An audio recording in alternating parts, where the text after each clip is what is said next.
Hey guys, good morning. So in today's video, I want to talk about post-tribulational view of the return of Jesus. So what is that? Let's define it. In order to understand it probably a little better, we have to go back to Daniel chapter 9. Daniel's given this prophecy by the angel.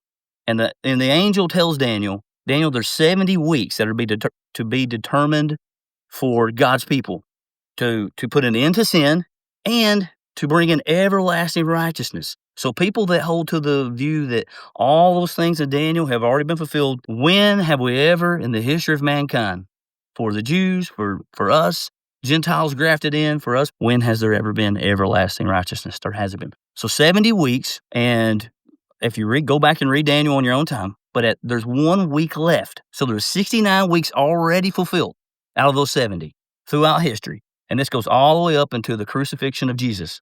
There's still 1 week remaining. 1 week remaining at the end of life as we know it now. So that's called eschatology. So eschatology is the study of end times. So 1 week remaining. What is the post-tribulation view? So there's 4 main views. The pre-trib, which means Jesus is coming back before that final week starts. So before that final 7 years, Jesus comes back. There's the mid-tribulation view, which means Jesus is coming in the middle. Then there's the pre-wrath view, which means he's coming back right before God's wrath is poured out. And that you find that in Revelation chapter 6. And then there's the post-tribulation view, which means Jesus returning at the end of the 7 years. And why do I believe Scripture supports this? If the words of Jesus mean anything at all to us, Jesus said in Matthew 24, he told us in Mark 13, and Luke 21, right? These are all synoptic gospels. Jesus said, I will return after the tribulation of those days. So if the words of Jesus mean anything at all, then the post-tribulation view is the one that is the most biblical, in my opinion. Now, further, we don't find any evidence anywhere in the Bible, anywhere, of there being 2 separate events, that being the secret rapture of the church and then the return of Jesus. What we find is, like in 2 Thessalonians chapter 2, we see that Jesus are gathering to him and his returning happens at the same time. So the post-tribulation view is this.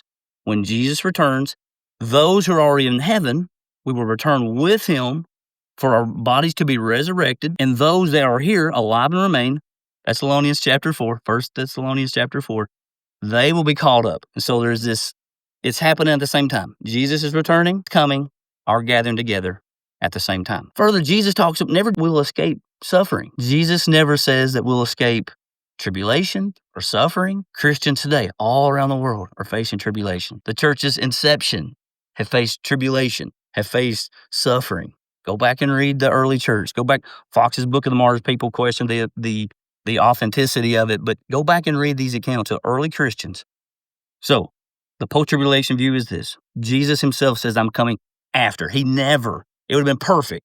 If there was 2 comings, Jesus, it would have been perfect when he was giving these instructions to his disciples to say, hey, I'm coming back for the church, and then I'm coming back at the end for the nation of Israel. He never says that. Jesus says, I'm coming back after the tribulation. So there's one return of Jesus. Yes, he's called us to endure suffering, but he's also called us to be the church during that suffering. We'd be a light to the world, a beacon of hope, and lead others to him. I hope this has helped. Have a blessed day.